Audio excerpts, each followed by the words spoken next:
Ashamaar kafuunii akkam jirtanii kabajamtoota fi jaalatamtoota chaayinaal ayyaantu asallaa jiru jalatti argamtan nagaan koo bakka jirtanitti sinaa qaqqabu siniin jechuun jaaladha. Baga jiraattan baga eeggamtanii har'a geessanii anillee obboleettiin keessan nagaa guutuun qaba. Nagaan ana bira rosin biras akka abdiin qaba. Egaa har'a akkuma taambileerii gubbaarratti argitan hojii haarawaa tokko sinii qabadhee tan dhufeetoo jira keessattuu yuuka. Shamarran keenya biyya harabaa keessa jirtu haala qaala'iinsa jireenyaatiin wal qabatee birri xiqqishuun faayidaa hin qabdu maaliin hojjettanii warroota jedhuuf gaafii keessaniif deebiin ta'a jedhee tanan jechuudha. Egaa warroon ofii keessaniif illee karoora akkanaa hin qabne hiriyoota keessanillee sheer gochuudhaan waliin gaasiniin jechuun jaaladha. Wal fayyadaa ijoollee laaltanii bichaa hin dhiisina yookaan viidiyoon kun ana inni laallatu qofa jettanii tun dhiisina obboleettii keessan fayyaduu danda'a ijoollee baay'een gaafii akkanaatidha kan baatanii ta'an. Ani maalan godhe birri akkanatti birrii haga tanaatan qaba birrii 300 400 500 qofan qaba biyyatti hoggaan galee wanti hunduyyuu guddiidha maalinaan hojjedha.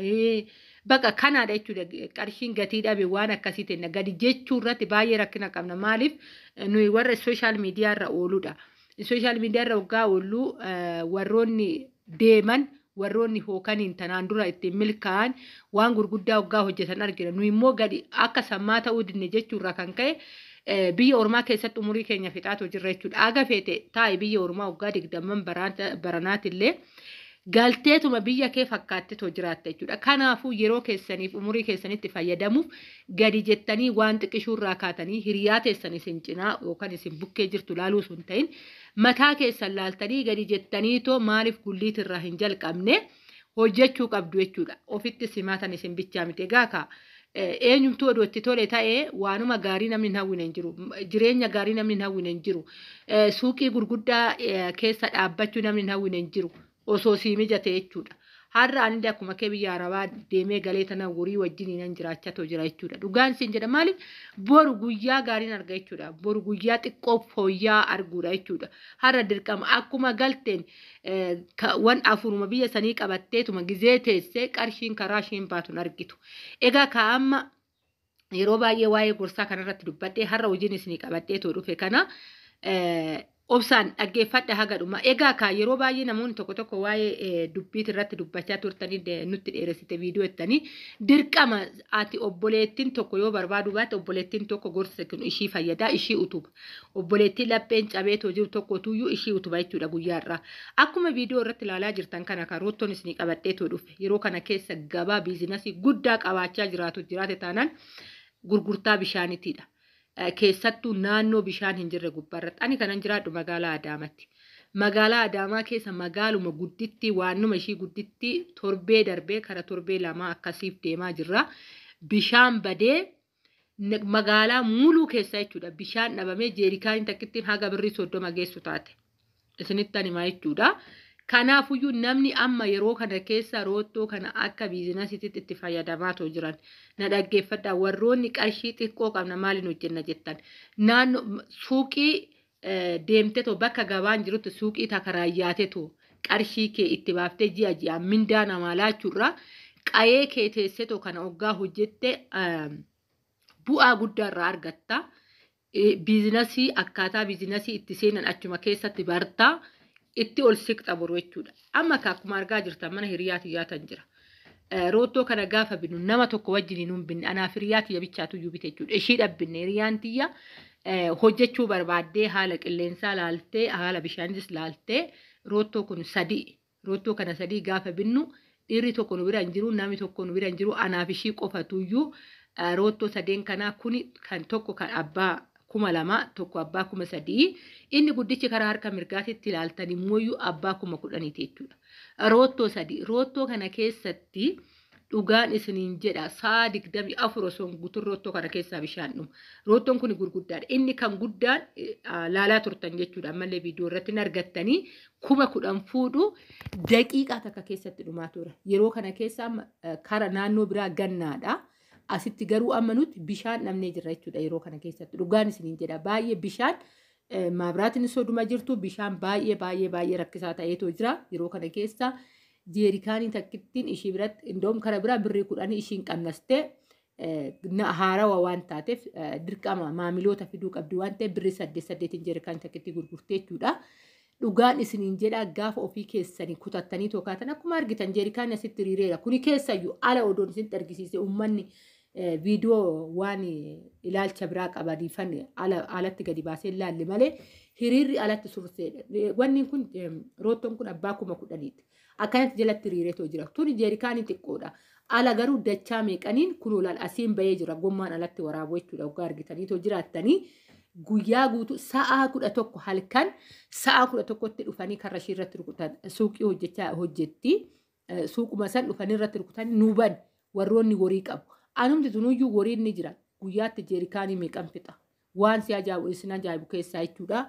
Bishaan baamban amma guyyaa tokko keessatti yookaan halkan wayii dhuftee baddi. Yookaan kara galgalaa wayii dhuftee baddi jechuudha. Samuuna kan akkatti kara ji'a akkas taaneetoo jirra. Bishaan bittaatiin jira. Yeroo kana keessatti guyyuma kaleessaa hoosuma bu'ee hoosuma dhumate bishaan kuni egaa ka'anatu wajjiniin herreega hojjete jechuudha. Bu'aa akkamii akka qabu. Isa qabatamaan ani ijoollee waan tokko wanni isin beekuu qabdan isuma informeeshinii qabatamaa ofii kiyyaa irra dhaabbadheedha jechuudha. Kanan sooshaal miidiyaa kiyya irratti dabarsu malee wantoota fufaa odeeffannoo fufaa tokkorraa fidee dabarsuu miti. Nama tokko ni fayyada viidiyoon kun. Namni si fayyadnillee hoggaa jiraatte immoo dheerate hoggaa jette bira darbuu hin dandeessa. Homaa tokko rakkoo hin qabu. Jaalattanii na kabajjaniiti waan dhaggeeffataniif hoggaa ta'e. Nama tokko immoo nama mana ormaa keessatti osoo jireenyi ittiin ta'in haaluma birrii ani hin qabu maaliinan hojjedha jedhamee irraa ka'ee tuma namni zib jedheetum ofirraa bahee mana ormaa keessa taa'u baay'ee waan jiruuf gadi jettee oddoo mana qabdutti iddoo immoo manaayyuu dhabe.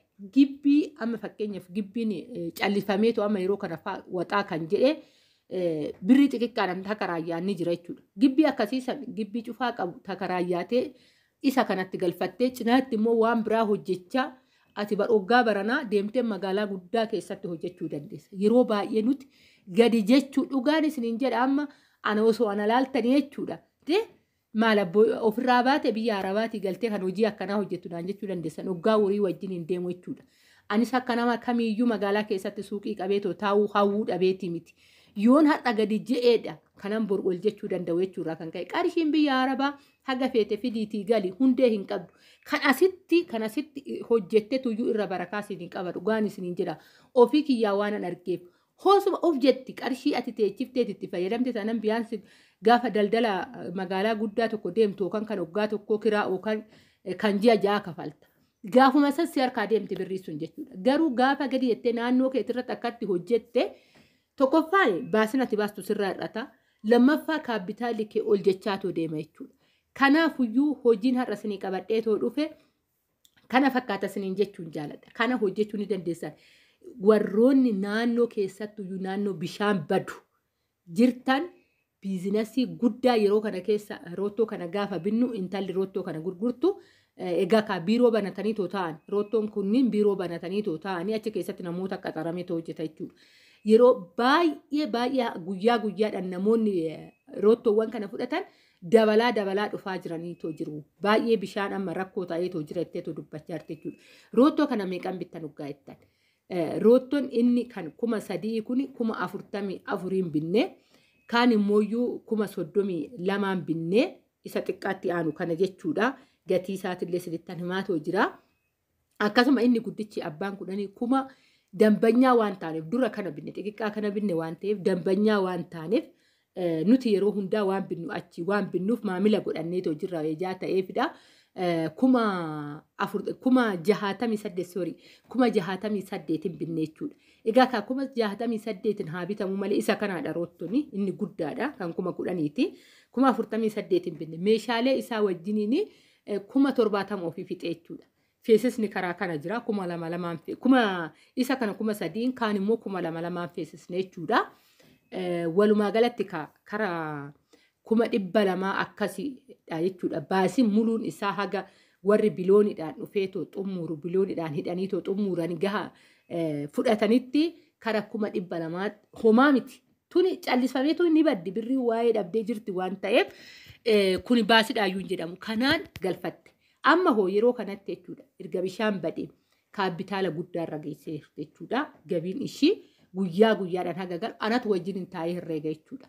Dhugaan isiniin jedha ani waanan argeefan gaafa tokko viidiyoolee wajjin hojjenna ishii wajjin jechuudha qaamumaanuu ishii illee isinitti dhiyeessee tooyi waan gaarii irraa argachaa jirti jechuudha. Yeroo kana waa'ee suuqituu dagattee tooyi viidiyoon irraa qabadhee isin dhufe kana fakkaataa haga viidiyoo biraatti walitti deemnutti bakka itti nagaa naataa baay'ee.